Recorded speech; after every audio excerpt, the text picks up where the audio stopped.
আসসালামু আলাইকুম রহমতুল্লাহ। আলহামদুলিল্লাহ রাব্বিল আলামিন ওয়াসসালাতু ওয়াসসালামু আলা সাইয়্যিদিল আমবিয়া'i ওয়াল মুরসালিন ওয়া আলা আলিহি ওয়া আসহাবিহি আজমাইন। প্রিয় দেশবাসী,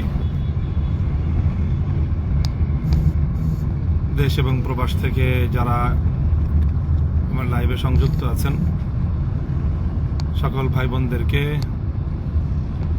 আমি স্বাগত জানাচ্ছি আমাদের লাইভ প্রোগ্রামে। আমরা গতকাল 12ই ফেব্রুয়ারি বাংলাদেশের ইতিহাসে খুব গুরুত্বপূর্ণ একটি দিবস আমরা পালন করেছি। বাংলাদেশের ত্রয়োদশ জাতীয় সংসদ নির্বাচন হয়ে গেল গতকালকে। তো এই নির্বাচনে আমরা 11 দলীয় নির্বাচনী ঐক্যজোটের পক্ষ থেকে আমরা জোটগতভাবে নির্বাচনে অংশগ্রহণ করেছি। বাংলাদেশ খেলাফত মজলিসের পক্ষ থেকে 11 দলীয় জোট সমর্থিত 26 জন প্রার্থী এই নির্বাচনে অংশগ্রহণ করেছি আমরা। আলহামদুলিল্লাহ, দেশের জনগণ, ভোটারগণ আমাদেরকে আমাদের প্রত্যাশার মোতাবেক অনেকেই, প্রায় সকলকেই আমাদেরকে ব্যাপকভাবে গ্রহণ করেছেন এবং বিপুলভাবে আমাদেরকে সমর্থন ব্যক্ত করেছেন, ভোটাধিকার প্রয়োগ করেছেন। তার মধ্যে অন্যতম একটি আসন ছিল আমার ঢাকা 13-186 নম্বর আসন, যেটি এই আসনটি আপনাদের অনেকেরই, যারা দেশ, জাতি এবং ইসলামকে ভালোবাসেন, আপনাদের অনেকেরই একটা আগ্রহের বিষয়ে পরিণত হয়েছিল। সারাদিন আপনারা সকলে এটা নিয়ে খুব উদ্বেগ এবং উৎকণ্ঠার মধ্যে ছিলেন, এবং সকল উদ্বেগ উৎকণ্ঠার পর অনেক নাটকীয়তার শেষ পর্যন্ত রাত গভীরে আমাদেরকে এই আসনে পরাজিত ঘোষণা করা হয়। আমরা বর্তমান এই রাজনীতিতে এই নির্বাচনকে কেন্দ্র করে আমরা একটা নীতিগত অবস্থান গ্রহণ করেছি। সেটা হলো বাংলাদেশের যে চলে আসা রাজনৈতিক একটি নেতিবাচক ধারা, নির্বাচনে হারলে সকলেই নির্বাচনের ফলাফলকে প্রত্যাখ্যান করে। আমরা গতানুগতিক সেই পথে যেতে চাইনি। নির্বাচনে পরাজয়কে আমরা স্বাভাবিকভাবেই গ্রহণ করা, সম্পূর্ণ ইতিবাচক মানসিকতা নিয়েই আমরা নির্বাচনকে ফেস করেছি, এবং আমাদের প্রাথমিক প্রতিক্রিয়া এবং আমাদের পক্ষ থেকে সেই ধরনের বক্তব্য মিডিয়াতেও এসেছে।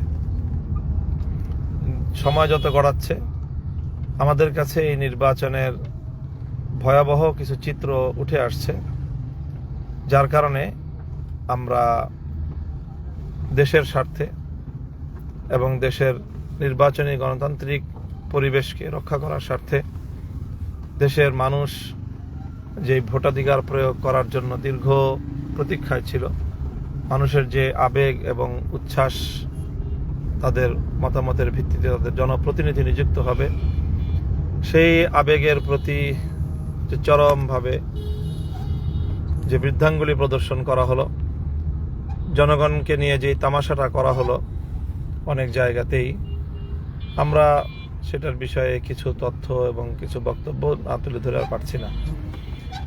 আপনারা সকলেই গণমাধ্যম সূত্রে ইতিমধ্যে জেনেছেন যে গত রাত্রেই আমি এই বিষয়টি নিয়ে, বিশেষ করে আমার ঢাকা 13 আসনের সুনির্দিষ্ট সমস্যাগুলোর অভিযোগ নিয়ে আমি নির্বাচন কমিশনে গিয়েছিলাম। রিটার্নিং কর্মকর্তার সাথে কথা বলেছি। রিটার্নিং কর্মকর্তা আমাকে নির্বাচন যেই কমিশন, নির্বাচন কমিশনের সিনিয়র সচিবের সাথে কথা বলতে বলেন। আমি তার রেফারেন্সে নির্বাচন কমিশন সচিবের সাথে কথা বলি, কিন্তু নির্বাচন কমিশন সচিব এই ব্যাপারে তার কোনো এখতিয়ার নাই মর্মে ব্যক্ত করেন। কাজেই এখন সার কথা দাঁড়ায় যে দায় দায়িত্ব কেউই নিচ্ছে না, নির্বাচন কমিশনও নিচ্ছে না এবং রিটার্নিং কর্মকর্তাও নিচ্ছে না। তো প্রশ্ন হলো, তাহলে আমাদের জনগণের ভোটাধিকারের কি হবে? মানুষের ভোটাধিকার নিয়ে যে এত আন্দোলন, এত সংগ্রাম, এত লড়াই, এত যুদ্ধ, তো তার কি হলো, তার কি হবে? এই বিষয়গুলি আজ তীব্রভাবে প্রশ্ন হিসাবে দাঁড়িয়ে গিয়েছে। কাজেই এই বিষয়টি আমরা যতটা সহজেই এটাকে আমরা উপেক্ষা করতে চেয়েছিলাম, পরিস্থিতির বাস্তবতা আমাদেরকে সেভাবে উপেক্ষা করতে দিচ্ছে না। হাজারো মানুষের চোখের অশ্রু, অসংখ্য অগণিত মানুষের কলিজা ছেঁড়া তাদের কান্না, আর্তনাদ আমাদেরকে এই বিষয়ে আরও কিছু পদক্ষেপ নিতে বাধ্য করছে। তো ইনশাল্লাহ আমরা সেই বিষয়গুলি নিয়ে কাজ করছি। আমাদের যারা এই বিষয়ে দক্ষ রয়েছেন, এক্সপার্ট রয়েছেন, সেই বিষয়গুলি তারা খতিয়ে দেখছেন যে এখানে আমাদের কি কি করণীয় আছে। আমরা যেটা গতকালকে অভিযোগ দায়ের করেছি এবং পরিষ্কার বলেছি যে এক দেশে একই শহরে দুই আইন, এটা কোনোভাবেই চলতে পারে না। ঢাকা ৮ আসনে এক আইন চলবে, ঢাকা 13 আসনে আর এক আইন চলবে। ঢাকা ৮ আসনে যেই গ্রাউন্ডে মির্জা আব্বাস সাহেবের ব্যালটগুলো বৈধ বলে, ওনার পক্ষের বলে গণ্য হবে, একই গ্রাউন্ডে ঢাকা 13 আসনে মামুনুল হকের ব্যালটগুলো অবৈধ, বাতিল বলে গণ্য হবে। এই ধরনের হঠকারী সিদ্ধান্ত মানতে তো আমরা কোনোভাবেই প্রস্তুত না এবং এটা সম্ভব নয় আমাদের পক্ষে মেনে নেওয়া। এই বিষয়ে সুনির্দিষ্ট অভিযোগ দায়ের করার পরেও রিটার্নিং কর্মকর্তা এবং নির্বাচন কমিশন সচিব মহোদয় তারা পরস্পরের দিকে তারা পরিস্থিতি ঠেলে দিচ্ছেন, দায় দায়িত্ব কেউ নিচ্ছেন না। কিন্তু এর মধ্য দিয়েই আবার রিটার্নিং কর্মকর্তা আমার আসনে প্রার্থীকে বেসরকারিভাবে বিজয়ীও ঘোষণা করছেন। তো এটা তো জনগণের ভোটাধিকার নিয়ে সির্ফ তামাশা করা ছাড়া আর কিছুই না। আমরা দ্ব্যর্থহীন ভাষায় বলছি যে আমরা যাবতীয় প্রক্রিয়া অবলম্বন করছি। এই সময়টা আমরা খুব তাড়াতাড়ি সমস্ত ডকুমেন্টস এবং মাঠ পর্যায় থেকে সকল তথ্যগুলো সংগ্রহ করছি। এই সংগ্রহ করতে আমাদেরকে একটু সময় নিতে হচ্ছে। কালকে সকলেই ক্লান্ত, শ্রান্ত, বিধ্বস্ত অবস্থায় যার যার জায়গায় রয়েছে। ইতিমধ্যে আমরা তাদের সকলের সাথে কথাবার্তা বলে আমরা আমাদের যে দাবিগুলো, সেই দাবিগুলোকে প্রমাণ সাপেক্ষে, প্রমাণ সহ উপস্থাপনের প্রস্তুতি নিচ্ছি এবং তারপরে আমরা আইনগত সহ আমাদের সকল পর্যায়ের করণীয়গুলো আমরা করব ইনশাল্লাহ। এবং সেটা নিয়ে বিভিন্ন পরিসরে আমাদের এখানে নির্বাচন কমিটি ছিল, নির্বাচন পরিচালনা কমিটি, সেখানে আলোচনা হয়েছে এবং সেই আলোচনার প্রেক্ষিতে আমাদের প্রস্তুতি পর্ব চলছে। আমরা আইনজীবীদের সাথে মত বিনিময় করেছি। এখন আমরা আমাদের সাংগঠনিক ফোরামে এই বিষয়গুলো নিয়ে আলোচনা করব এবং জোটের যৌথ বৈঠকেও আজকেই এই বিষয়গুলি আলোচনা হয়ে আমি আশা করছি যে রাতের মধ্যে আমরা কোনো একটি চূড়ান্ত সিদ্ধান্তে উপনীত হতে পারবো ইনশাল্লাহ। আমাদের যারা ভালোবেসেছেন, ভোটাধিকার প্রয়োগ করেছেন, যারা বাংলাদেশে স্বচ্ছ নিরপেক্ষ নির্বাচন দেখতে চেয়েছেন এবং আমাদেরকে ভোট দিয়ে জয়যুক্ত করার জন্য নিজেদের ভোটাধিকার প্রয়োগ করেছেন, বিশেষ করে ঢাকা 13 আসনের সর্বস্তরের জনগণ, সর্বস্তরের মানুষকে আমার পক্ষ থেকে স্পষ্ট বার্তা দিতে চাই যে আমরা এই বিষয়টিকে কোনোভাবেই বিনা চ্যালেঞ্জে ছেড়ে দিতে পারি না।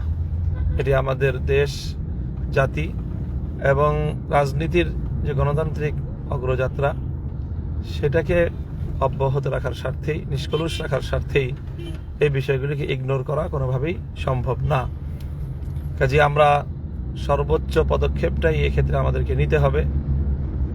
সেজন্য যদি নির্বাচন কমিশন বা সরকার সেই বিষয়ে যথাযথ পদক্ষেপ নিতে ব্যর্থ হয়, তাহলে উদ্ভূত পরিস্থিতির জন্য তারা দায়ী থাকবে। সেই জন্য আমি আমার সকল শুভানুধ্যায়ী কর্মী, সমর্থক সকলের প্রতি আহ্বান জানাবো যে আপনারা নিজেদেরকে প্রস্তুত রাখুন। যে কোনো পরিস্থিতি আসবে, প্রয়োজনে যদি আমাদেরকে কোনো কঠোর পদক্ষেপের দিকে যেতে হয়, ইনশাল্লাহ আমরা সেই কঠোর পদক্ষেপ নিতেও কুণ্ঠিত হব না। এটা আমাদের প্রত্যয়, এটাই আমাদের মনোভাব এই মুহূর্তে আমি এতটুকু বলছি যে আমরা এটা নিয়ে চিন্তা করছি এবং ইতিমধ্যে কয়েকটা স্তরে কয়েক ফোরামে আমরা আলোচনা করে নীতিগত সিদ্ধান্ত নিয়েছি। এখন অবশিষ্ট ফোরামগুলিতে আলোচনা করে সকলের মতামত এবং সকলের বক্তব্য নিয়েই আমরা চূড়ান্ত আমাদের কর্মসূচি অথবা চূড়ান্ত পদক্ষেপের দিকে আমরা অগ্রসর হব এবং সেটা ইনশাল্লাহ আজকালের মধ্যেই। তো আপনারা বিষয়গুলিকে নিজেদের আলোচনার মধ্যে রাখুন। যেই পয়েন্টগুলো আমি গতকালকেও বলেছি নির্বাচন কমিশনে গিয়ে মিডিয়ার সামনে, যে একটিতে হলো যে একই ধরনের ব্যালট আমাদের আসনে যেগুলো বাতিল বলে গণ্য হয়েছে ঢাকা ৮ আসনে, একই সেম ধরনের বিষয় সেখানে গ্রহণযোগ্য হয়েছে। তো এই ধরনের দ্বৈত নীতি কোনোভাবেই আমরা মানতে পারি না। এরকম বৈষম্যমূলক ব্যবস্থা মির্জা আব্বাস সাহেব যেই কারণে ওনার ভোট গণ্য হবে, মামুনুল হকের ভোট সেই কারণে গণ্য হবে না কেন, এর জবাবদিহিতা নির্বাচন কমিশন এবং রিটার্নিং কর্মকর্তাদেরকে জাতির সামনে করতেই হবে এবং সেই জবাব আমরা নিয়েই ছাড়বো ইনশাল্লাহ।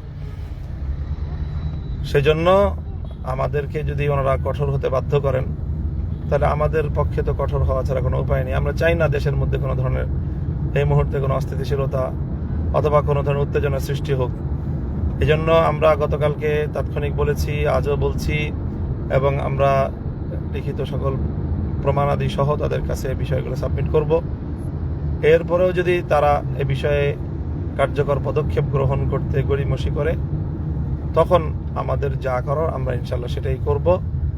আমাদের সকল সমর্থক, ভালোবাসার মানুষ, দেশপ্রেমিক জনতা, ইসলামী জনতা, আপনাদের সকলকে সেটার জন্য পরিপূর্ণভাবে প্রিপেয়ার্ড থাকার আমি আহ্বান জানাচ্ছি। আজকে বক্তব্য এই পর্যন্ত। আমি আবার পরবর্তী যে আমাদের সিদ্ধান্তটা কি নিলাম, কি ধরনের কর্মসূচি বা কি ধরনের উদ্যোগের চিন্তা করব, সেটা আমি আপনাদের সকলকে জানিয়ে দিব ইনশাল্লাহ। আমি আপনাদের সকলের আন্তরিক শুকরিয়া জ্ঞাপন করছি যে আপনারা যে অভূতপূর্ব সাড়া দিয়েছেন, ভালোবাসা দিয়েছেন। সেই সাথে গতকালকে সন্ত্রাসী হামলায় বেশ কয়েকজন আমাদের নেতাকর্মী আহত হয়েছেন, ইনজুর্ড হয়েছেন। তাদের প্রতি সমবেদনা জ্ঞাপন করছি। তাদের সবাইকে আমি দেখতে গিয়েছিলাম। আল্লাহ যেন তাদের সকলকে সুস্থতা দান করেন এবং বাংলাদেশটা যেন পেশি শক্তি, আধিপত্যবাদী শক্তি, সন্ত্রাসী গোষ্ঠী এবং সকল ধরনের দুর্নীতি, লুটপাটের হাত থেকে আল্লাহ যেন আমাদের দেশটাকে রক্ষা করেন। ওয়া আখিরু দাওয়ানা আলহামদুলিল্লাহি রাব্বিল আলামিন। আসসালামু আলাইকুম ওয়া রাহমাতুল্লাহ।